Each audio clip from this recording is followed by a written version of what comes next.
ब्राह्मण कौन होता है? ब्राह्मण जिसके पास 9 गुण हो वो ब्राह्मण होता है। वर्णन आता है शास्त्रों में कि जन्म से तो सब शूद्र होते हैं। जन्मना जायते शूद्रः कर्मणा तुज उच्चते।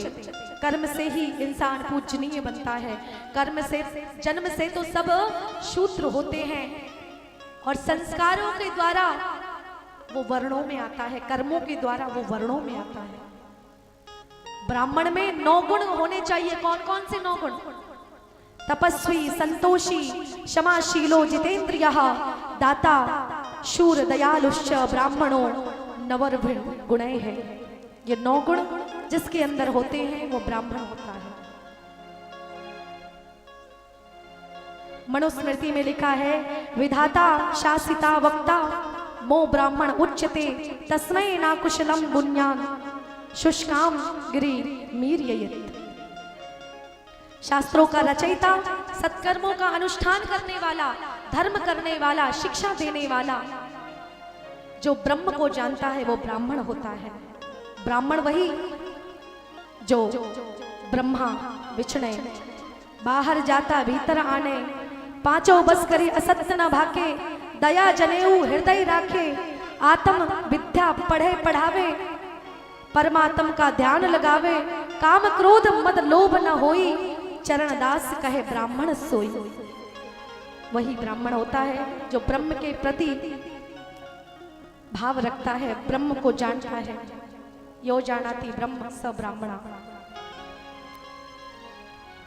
लेकिन सुदामा जी के जैसा ब्राह्मण तो कभी हुआ ही नहीं। माना संसार की दृष्टि से आप लोग देखते हैं कि ये गरीब हैं, लेकिन श्लोक कहता है कि इनके जितना अमीर कोई नहीं था।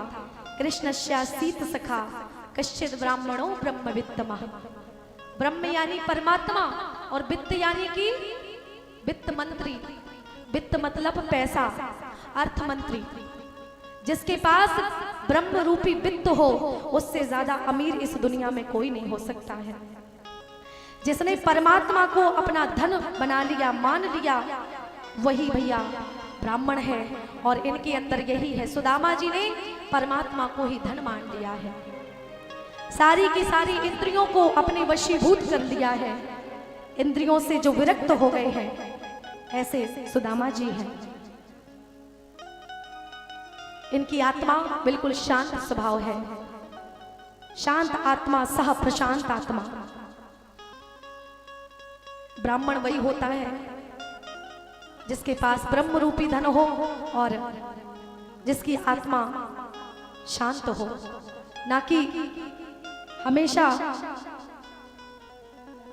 ये सोचने वाला कि भैया आज 1 लाख है, 10 लाख कब होंगे। संतोषी।